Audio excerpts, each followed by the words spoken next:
Marre des flammes jumelles dont on nous bassine à longueur de vidéo.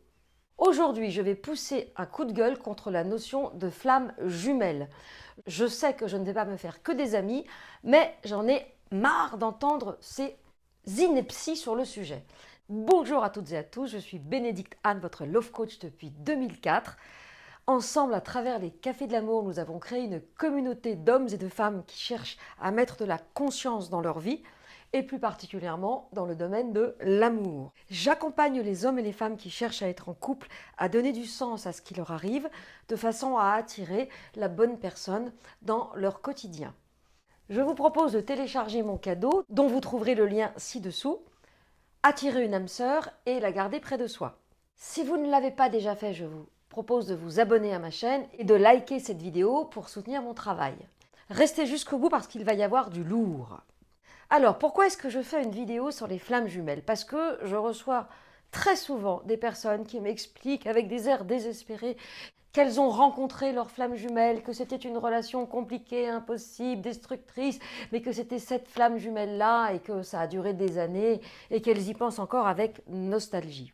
Il semblerait qu'il y ait une véritable communauté qui est persuadée que cette flamme jumelle va arriver dans leur vie tôt ou tard. Et c'est bien le tard qui m'inquiète, vous vous en doutez.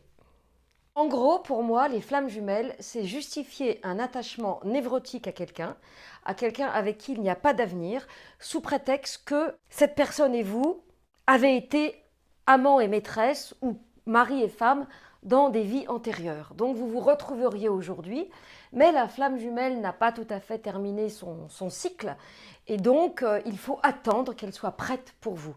Et très souvent, quand vous la croisez, cette personne, elle n'est pas disponible. Elle est très souvent en couple, c'est bizarre le nombre de flammes jumelles qui sont précisément en couple en ce moment. Et puis bien sûr, elles sont dans des situations impossibles qui font que la relation est hyper compliquée. Donc l'autre n'est jamais prêt, vous passez votre temps à l'attendre, vous donnez beaucoup pour vous mettre à son service, pour l'aider à aller plus vite, et vous savez que c'est cette personne et pas une autre. Souvent d'ailleurs la personne est consciente de cette rencontre alchimique, parce qu'il y a évidemment quelque chose de très puissant et de très fort dans la rencontre. On ne parle pas de flamme jumelle avec un coup d'un soir ou avec quelqu'un qui vous laisse totalement tiède. Évidemment qu'il se passe quelque chose. La vraie question, c'est pourquoi cette intensité? On va en parler bientôt. Mais en général, vous restez souvent focalisé sur une personne précise. Le temps passe, ce n'est pas des jours, ce sont des années très souvent. Et des années de frustration, des années pendant lesquelles il n'y a pas de fluidité. En fait, c'est comme si vous justifiez une relation toxique par le fait d'avoir été dans une vie antérieure en lien ou par le fait d'avoir rencontré une flamme jumelle. C'est-à-dire qu'en gros, ça vous évite d'aller chercher la vraie raison de cet attachement. Les coachés qui me parlaient de leur flamme jumelle étaient des gens qui étaient profondément sincères, profondément dans la douleur et dans la tristesse de ne pas pouvoir s'accoupler avec leur flamme jumelle.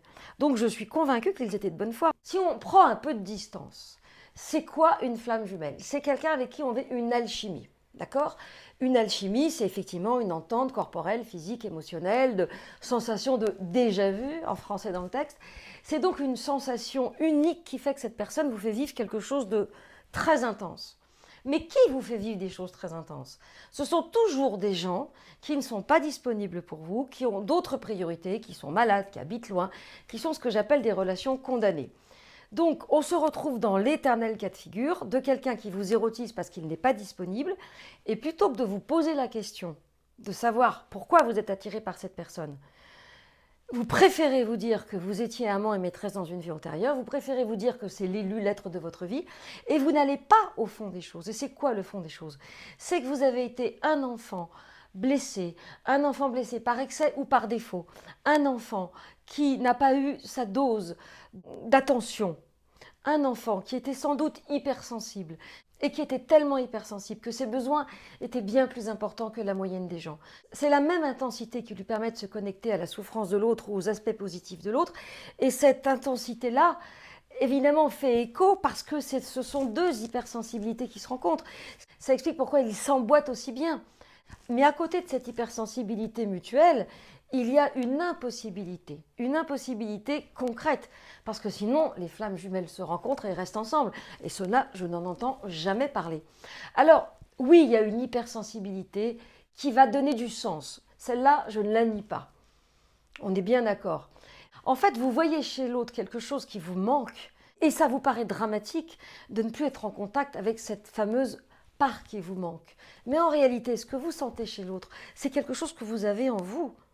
Et vous pourriez émettre sur cette fréquence de sensibilité avec d'autres personnes que celle-là.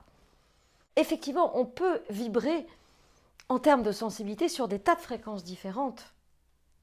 Et on peut sentir la même intensité. Simplement, quand il y a un aspect névrotique, quand la petite fille ou le petit garçon que vous avez été n'a jamais eu son dû et a capté par son hypersensibilité toutes les émotions, toutes les toxicités, toutes les frustrations des gens qui l'entouraient, il a évidemment un programme qui fait qu'il va capter ça chez ses partenaires.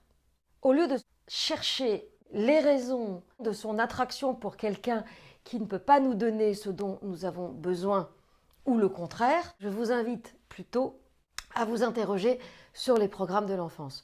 Vous allez me dire, on en arrive toujours à ça. Mais oui, on en arrive toujours à ça. Mais là, aujourd'hui, nous avons mis un élément nouveau dans cette vidéo, c'est-à-dire que nous avons amené l'élément de l'hypersensibilité, qui effectivement, et c'est ça le piège, l'hypersensibilité nous amène à nous connecter à des gens qui nous paraissent indispensables, parce que nous recherchons ce qui nous a manqué le plus, à savoir l'attention. Et c'est sans doute quelque chose de réciproque et c'est pour ça que l'attachement est fort. Mais concrètement, si c'était votre flamme jumelle, elle laisserait tout tomber pour vivre avec vous. Alors comment expliquez-vous que ces gens-là mettent des années à se séparer ou vous disent qu'ils ne sont pas prêts à s'engager, que c'est trop tôt? Une fois sur deux, les personnes qui me parlent de leur flamme jumelle sont les seules à être conscientes d'une flamme jumelle. L'autre n'est même pas au courant. Et bien sûr, l'autre parfois peut être au courant et du coup, on se raconte qu'on est des flammes jumelles et on avance qu'à un cas sans être vraiment disponible l'un pour l'autre, mais sans être vraiment disponible pour l'autre partenaire qui est dans le jeu, dans cette fameuse relation triangulaire. Alors, pour conclure, marre des flammes jumelles, marre des histoires qu'on se raconte. Si vous avez une relation qui est frustrante, la plupart du temps c'est névrotique. Je vous renvoie à mes vidéos sur les décorticages.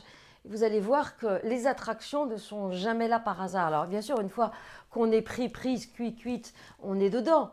Certes, mais qu'est-ce que vous faites du libre arbitre? Pourquoi rester avec quelqu'un qui n'est pas disponible pour vous? C'est une question existentielle, essentielle, ontologique, et je vous invite vraiment à vous la poser. Pour aller plus loin, j'ai créé une formation Trouver l'amour en 5 étapes, dont vous trouverez le lien ci-dessous, pour vous aider justement à faire la part des choses de ce qui s'est passé dans l'enfance et à établir des liens avec les partenaires qui ont jalonné votre vie amoureuse. Merci de liker cette vidéo si vous l'avez aimée, de la partager si vous pensez qu'elle peut intéresser des personnes qui sont concernées, et à bientôt pour de nouvelles vidéos.